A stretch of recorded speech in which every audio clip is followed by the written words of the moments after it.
एक multinational company की भारतीय शाखा में एक युवा चार्टर्ड अकाउंटेंट की काम के दबाव में ज्वाइनिंग के 4 महीनों बाद ही हार्ट अटैक से मौत हो जाती है। और इस घटना के बाद उस युवा लड़की की मां ने कंपनी के चेयरमैन को एक दर्दनाक पत्र लिखा, जिसमें उन्होंने आरोप लगाया कि कंपनी में अमानवीय वर्क कल्चर की वजह से उनकी बेटी की मौत हुई है। और उन्होंने अनुरोध किया कि कंपनी को अपने वर्क कल्चर को मानवीय बनाने की कोशिश करनी चाहिए। और वे यह खत इसलिए लिख रही हैं कि दूसरे कर्मचारियों या उनके माँ बाप को वह तकलीफ न झेलनी पड़े जिसे ऊर्जा और सपनों से भरी हुई अपनी 26 वर्षीय बेटी को खोकर उन्हें झेलना पड़ रहा है। इस मामले में भारत की लेबर मिनिस्ट्री की तरफ से बताया गया है कि मंत्रालय ने इस मामले में जांच के आदेश दिए हैं। लेकिन इस घटना के बाद सोशल मीडिया में जबरदस्त हलचल मचने के बाद सबसे पहला सवाल, क्या आपको याद है कि इन्फोसिस के रिटायर्ड चेयरमैन और उसके को फाउंडर नारायण मूर्ति ने अभी कुछ ही महीनों पहले भारत में हफ्ते में 70 घंटे काम करने की पैरवी की थी और युवाओं को यह नसीहत दी थी कि तरक्की के लिए उन्हें हफ्ते में 70 घंटे के वर्क कल्चर के लिए तैयार होना चाहिए, जिसे लेकर बाद में सोशल मीडिया पर भारी विरोध हुआ था। इस पॉडकास्ट में हम इस multinational company Ernst and Young की भारतीय इकाई अर्नेस्ट एंड यंग इंडिया की युवा कर्मचारी अन्ना सेबास्टियन पेरेइल की मौत से उठे सवालों पर चर्चा करेंगे। बने रहिए मेरे साथ।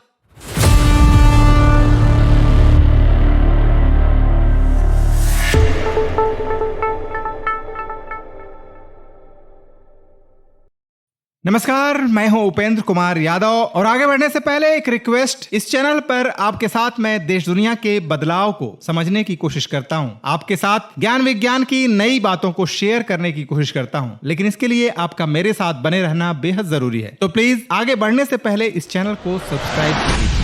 दुनिया भर की मल्टीनेशनल कंपनियों में अमानवीय होते वर्क कल्चर को लेकर चलने वाली बहस लगातार तेज होती जा रही है। मौजूदा समय में काम के अमानवीय दबाव के चलते दुनिया के तमाम देशों में युवा आबादी की फैमिली लाइफ तबाह होने की स्थिति में है। अपनी सेहत से उन्हें लगातार जूझना पड़ रहा है, जब लाइफस्टाइल पूरी तरह से इस अमानवीय वर्क कल्चर के शिकंजे में है, जहां युवा परिवारों को न तो अपनी सेहत के लिए वक्त खर्च करने का समय है और न ही अपने परिवार के साथ फुर्सत के लम्हे बिताने का समय है, और न ही अपने बच्चों की परवरिश में, उनके बड़े होने में वह क्वालिटी टाइम देने का वक्त है, जिसके जरिए बच्चों में जीवन को लेकर पॉजिटिविटी, उल्लास और सकारात्मक रवैया आता है। और इसका नतीजा है कि पूरी दुनिया में बड़े होते बच्चों की आबादी और नए नए युवाओं की आबादी में अपराध और तमाम तरह की समस्याएं दिखाई पड़ रही हैं। माँ बाप के पास समय न होने की वजह से बच्चों का ज्यादातर वक्त मोबाइल के साथ बीत रहा है और स्क्रीन पर हिंसा,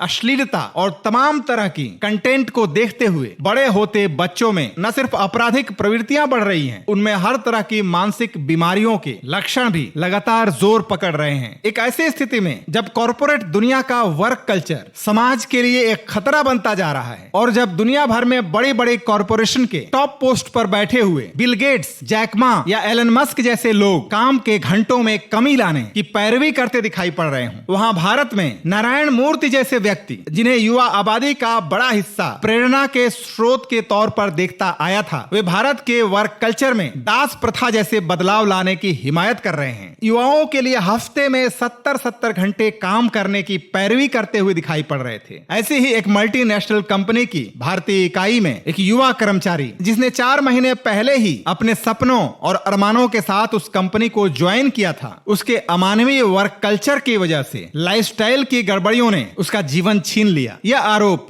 अन्ना सेबास्टियन पेरेइल की मां ने अपने पत्र में लगाया है। उनका यह पत्र बेहद दर्दनाक है। इस पत्र में अन्ना की मां अनिता ऑगस्टीन ने लिखा है कि मैं यह पत्र इसलिए लिख रही हूं कि एक ऐसी कंपनी जो वर्क कल्चर में लीडरशिप लेने का दावा कर रही हो और जिसने अपने वर्क कल्चर में एक इंसान के रूप में कर्मचारी की भूमिका को नजरअंदाज करते हुए ओवर वर्क को ग्लोरीफाई करने का, ओवर वर्क को महिमामंडित करने का जो वर्क कल्चर अपनाया है, उसे इस कंपनी को बदलना चाहिए। चाहिए। और अनीता ऑगस्टीन ने कहा है कि इसी वजह से वे कंपनी को यह पत्र लिख रही हैं। कंपनी के चेयरमैन को अनीता ऑगस्टीन ने लिखा है, मैं शोक से पीड़ित माँ हूँ जिसने अपने अनमोल बच्चे अन्ना सेबास्टियन पेराइल को खो दिया है। मेरा दिल भारी है और जब मैं यह पत्र लिख रही हूँ मेरी आत्मा टूट कर बिखर गई है, लेकिन मैं यह समझती हूँ कि मुझे यह अपनी कहानी इसलिए बतानी चाहिए कि कोई दूसरा परिवार उस दर्द को न झेले जिससे मैं गुजर रही हूँ। उन्होंने लिखा है कि अन्ना एक्सीलेंट स्टूडेंट थी जिसने अपने स्कूल में और कॉलेज में टॉप किया था और चार्टर्ड अकाउंटेंसी के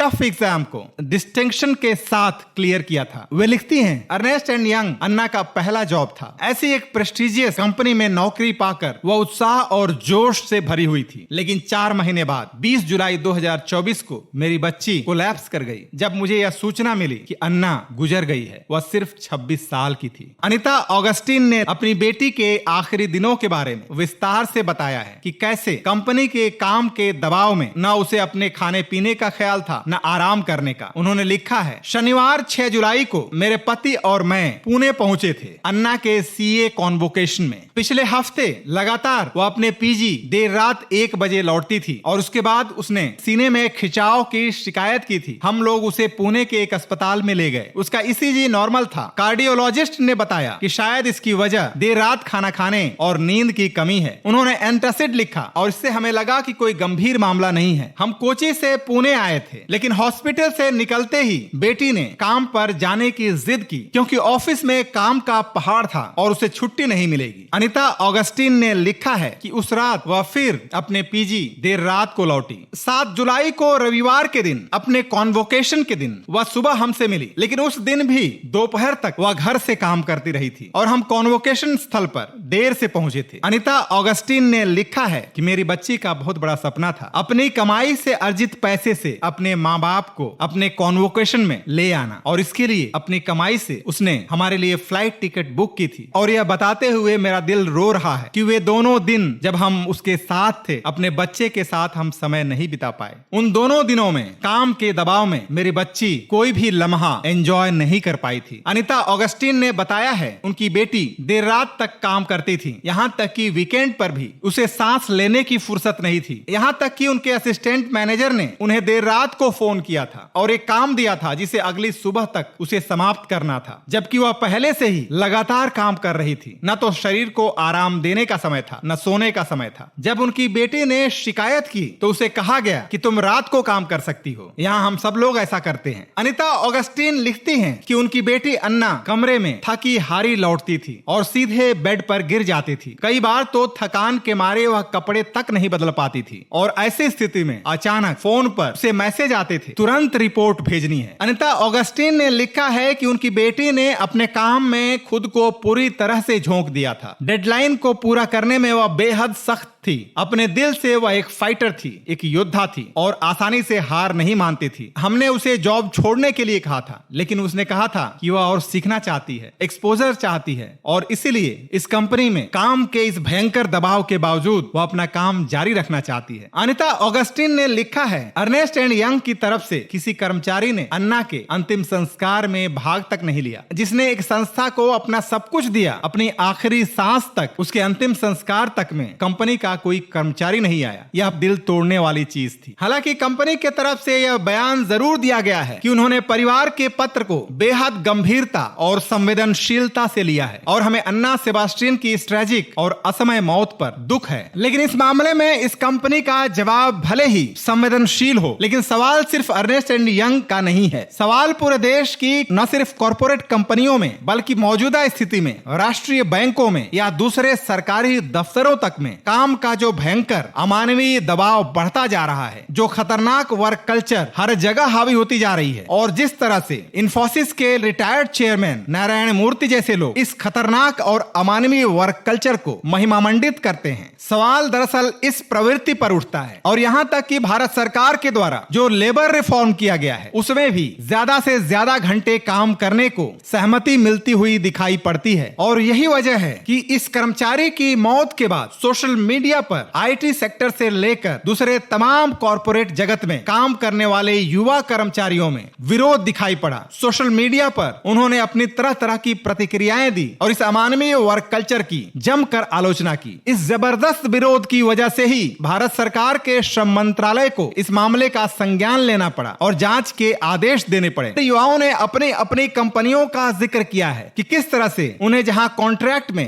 9-10 घंटे काम करने की बात थी, वहां रोजाना उन्हें 14-14 घंटे काम करना पड़ता है और जिसका नतीजा उनकी सेहत पर, उनकी फर्टिलिटी पर, उनके परिवारों पर दिखाई पड़ रहा है। और यही वजह है कि भारत में युवाओं में हेल्थ क्राइसिस दिखाई पड़ रही है। अभी चंद महीने पहले ही प्रसिद्ध हेल्थ जर्नल लैंसेट ने एक वैश्विक सर्वे पेश किया था जिसमें बताया गया था कि किस तरह से बाकी दुनिया के मुकाबले भारत में एक हेल्थ क्राइसिस पैदा हो रही है। इस सर्वे में दरअसल जो नहीं था वह यह कि कैसे हिंदुस्तान में कॉरपोरेट कंपनियों का वर्क कल्चर देश की युवा आबादी का शोषण कर रहा है, उन्हें अंदर ही अंदर घुन की तरह खोखला कर रहा है। और शायद उसी का नतीजा था जो अनीता सेबास्टियन ने अपने पत्र में आरोप लगाया है कि अर्नेस्ट एंड यंग के गलत वर्क कल्चर की वजह से, काम के दबाव में किस तरह से उनकी बेटी को असमय मौत का शिकार होना पड़ा। इस घटना से उठता हुआ सबसे बड़ा सवाल, क्या भारत में नारायण मूर्ति जैसे लोग हफ्ते में 70 घंटे काम करने के अपने विचारों में बदलाव लाएंगे? क्या भारत सरकार ऐसा कोई लेबर रिफॉर्म करेगी जिसमें युवा आबादी पर काम के इस दबाव को घटाया जा सके? क्या भारत में भी लोग उस दिशा में सोचना शुरू करेंगे जैसी सोच कॉर्पोरेट वर्क कल्चर से पीड़ित विदेशों की युवा आबादी में चल रही है कि काम के इन घंटों को घटाने की जरूरत है, फैमिली और सेल्फ केयर पर फोकस करने की जरूरत है? क्या भारत में बढ़ती हेल्थ क्राइसिस,